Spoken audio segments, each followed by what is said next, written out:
अस्सलामुअलैकुम, welcome back to Mama Z channel. आप सब कैसे हैं? चलें, आज आपके लिए क्या बन रहा है। हमने बनाया था मक्खन जो घर में बनाया था, उससे आपको बताएंगे कि घी कैसे बनता है। बहुत सिंपल है। जो मक्खन अगर आपने घर पे नहीं बनाना है तो बाजार का भी लेंगे तो सेम प्रोसीजर आपने करना है जो मैं भी कर रही हूँ। तो यहाँ पे मैंने होममेड बटर लिया है जो हम बना चुके हैं, उसकी रेसिपी आप जाके चेक कर लें।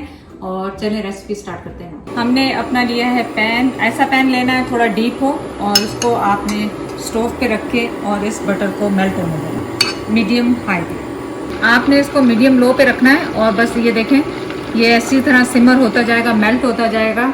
और ये बिल्कुल नीचे जब बिल्कुल ब्राउन होने लगेगा ना, तो वो फिर आपको दिखाएंगे कि किस टाइम पे ये घी रेडी हो गया। अभी तो ये मेल्ट हो रहा है, मेल्ट होने में इसको हल्का हल्का हिलाते रहें और ये मेल्ट होता है। आप देखेंगे इसका ये झाग है, इसको आप स्पून से उतारते जाएं, अदरवाइज ये लास्ट में खुद ही जल जाएगा, तो आपको इसकी बरी करने की ज़रूरत नहीं है। पार्ट्स जो हैं वो ऑलरेडी जो ऊपर आ रहे थे ख़त्म हो रहा है और बस आपने देखे मैंने बिल्कुल इसको लो हीट पे किया हुआ है और ये स्लोली स्लोली बर्न करना है आपने। अगर एकदम से इसको बर्न करें, तेज़ आंच पे करेंगे ना, तो इसमें जले की स्मेल आने लग जाएगी, तो आपने वो नहीं करना। बहुत हल्की आंच पे इसको रखना है और बस इसको मेल्ट होने दें और आपका घी ऑलमोस्ट रेडी होने वाला है। आप ये देखें कि ये बिल्कुल अब नीचे से बिल्कुल कलर इसका जो है ना चेंज हो गया है और ये नीचे हल्का हल्का जब लगने शुरू हो जाए तो इसका मतलब है कि आपका घी डन हो गया।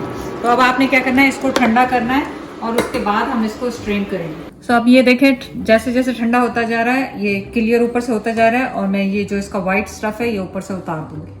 और अब जब ये रूम टेम्परेचर पे हो जाए तो अब आप इसे स्ट्रेन कर लें।